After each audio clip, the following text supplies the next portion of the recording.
Sana ganong kadali na bagong araw, bagong buhay din.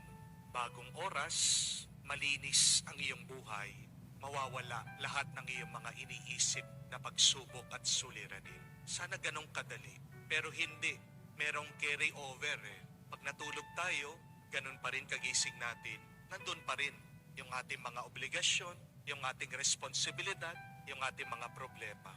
Sana pag nagbabago ng kalendaryo, nawawala na rin yung mga pag-aalala mo, nawawala na rin yung iyong mga takot, yung iyong mga problema. Pero sadyang ganyan ang katotohanan ng buhay. Hindi po ba? But allow me to encourage you. Please remember this, that problems are a part of life, and solving them is the art of life. Ang problema ay parte ng buhay, at ang pagsagot sa iyong mga problema ay ang ganda ng buhay. Bakit po lalong bumibigat ang ating mga problema sa buhay? Well, first, because you keep on avoiding them. You keep on denying them. No, face them, accept them, embrace them. But secondly, our problems becomes heavier, bigger, because we do not solve them. We do not answer them. We do not find a way to overcome them. Bago po lumaki ang problema, habang maliit pa lang yan, harapin mo na, sagutin mo na. At ang ganda ng buhay ay yung pag nalalampasan mo yung mga problema mo. But I think that is the question for all of us. How can we find the answers to life's many problems? I tell you, my dear friends, hindi po mauubos ang problema natin eh. Palaging meron.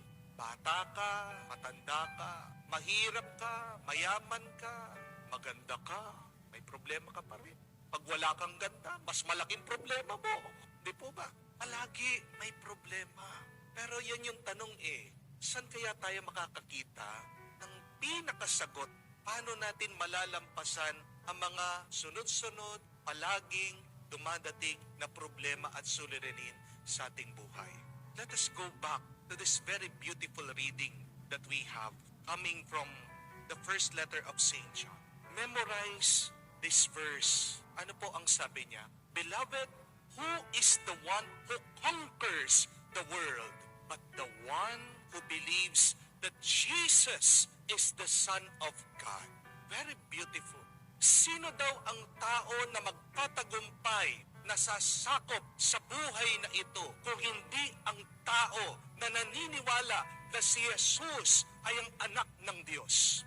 That is the key, my dear friends. It is our faith in Jesus, the Son of God. And I think that we should really ask ourselves, do I believe that Jesus is the Son of God? Do I believe in the deepest of my heart?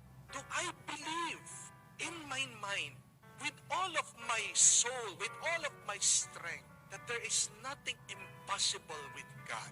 Be honest with yourself. Do you believe? Or there is still some doubt? Buo ba talagang iyong paniniwala? O meron pa rin pagdududa? Baka lang iniisip mo, pero hindi ka naniniwala. Magkaiba po yun. Baka sinasabi mo lang, pero hindi nararanasan ng iyong kaluluwa. Dahil maaaring iba ang iyong iniisip, sinasabi, sa iyong nararamdaman. Where do you put your faith in? Saan ka talaga nagtitiwala? Tanong mo yun. Maging honest ka. At pag nakita mo, pag nasagot mo na talagang hindi buo ang paniniwala mo sa Diyos, then ask for more faith. Because you cannot conquer your problems without a full, strong, and deep faith in Jesus, the Son of God. May napanood po akong interview. Hindi ko alam kung napanood nyo din. Kay Boy Abunda. Ini-interview po niya si Alessandra De Rossi.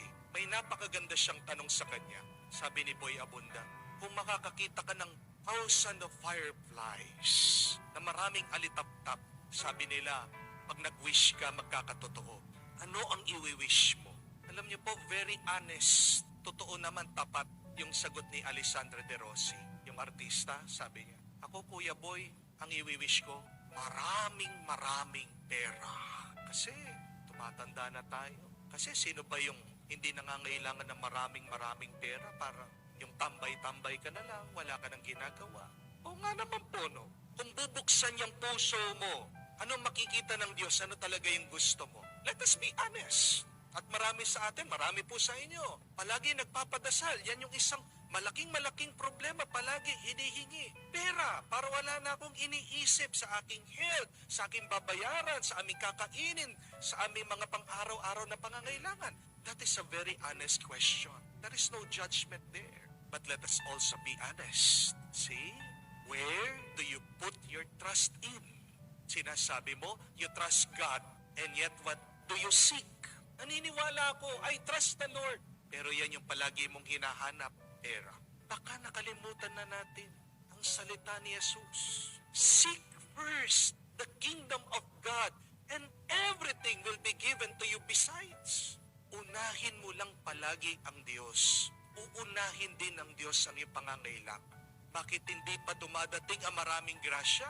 Yan yung problema. At ang iyong paniniwala sa Kanya. May pagdududa ka. Wala pa rin sa puso mo ang Diyos. Hindi naman pera palagi ang susi sa ating mga problema. You can do a lot of things with money, and yet not everything. Amen? Nabalitaan niyo po ba yung anak na mga Samsung, yung mga pinakamayaman na Koreano, nagpakamatay? Pag sinabi mo daw Samsung sa ibang bansa, sila yung may-ari ng lahat. Building, maraming lupain, maraming pera, maraming sasakyan. Everything. They're very powerful.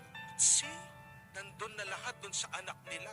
Limpak-limpak na pera. Lahat na magagawa niya, lahat ng gusto niya. Pero bakit nagpakamatay? Because it is not money that conquers the world. It is not money that solves the problem. Until when will we understand that? Kumuha po kayo ng dolyar. Makikita nyo sa pera ng mga Amerikano. Buti pa doon pinapaalala sa atin. Ano yung nakasulat? In God we trust. Nasa pera nila yun. Sana sa pera din natin, no?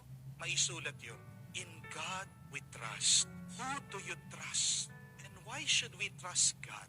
Ano pang sabi ni San Juan? Because in God we have life. And John ended his letter by saying that with God, He gives us eternal life. Hindi lang po buhay, pero buhay na magpasawalang hanggan, buhay na puno, buhay na umaapaw. How do we receive that?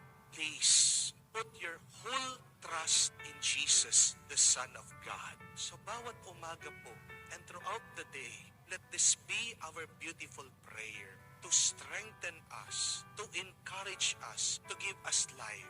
Say, Jesus, I trust in you. As you wake up, pagising mo sa umaga, habang hinahawakan mo yung puso mo para nilalagay mo sa puso mo, sabi mo, Jesus, I trust in you. May sakit ka, san man yung parte ng iyong katawan na kumikirot, may sakit, hold that, pray, say, Jesus, I trust in you. Kung litong-lito ka, hawakan mo muna yung ulo mo. And then say, Jesus, I trust in you. Asking for enlightenment, Jesus, I trust in you. Walang pera yung wallet mo. Marami kang utang. Sige, hawakan mo yung wallet mo. Sabihin mo, Jesus, I trust in you. At pagkatapos ng araw, wala pa rin kasagutan ang iyong problema. Say that repeatedly hanggang makatulog ka. Gawin mong pampatulog yan. Yung panalangin na yan. Ulit-ulitin mo, Jesus, I trust in you. Do you trust Jesus? Let us pray and hope so that we can overcome our problems.